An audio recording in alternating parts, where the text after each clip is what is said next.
दस्तऐवज प्रदर्शित केला आहे. तो पुराव्यात वाचला जाऊ शकतो. दस्तऐवज सिद्ध झाला आहे. आक्षेप फेटाळण्यात आला.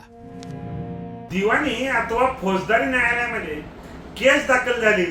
केस दाखल झाल्यानंतर केसमध्ये काही महत्वाची कागदपत्रे आपण दाखल केली आणि दाखल केलेल्या कागदपत्रांना एक्झिबिट झालं, म्हणजे त्यांना निशाण नंबर देण्यात आला. म्हणजे तो कागद खरा आहे का अथवा खरा समजला जातो का, तो पुराव्यात वाचला जातो का, या संदर्भात आपण आज एक माननीय सर्वोच्च न्यायालयाची केस पाहणार आहोत.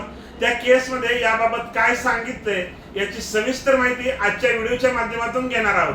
तर मित्रांनो, कोर्ट कचेरी या युट्यूब चॅनलवर आपल्या सर्वांचं स्वागत आहे. मी आपला वकील मित्र विशाल गावडे. चला तर मग कायद्याचं म्हणजे तुमच्या फायद्याचं बोलूया.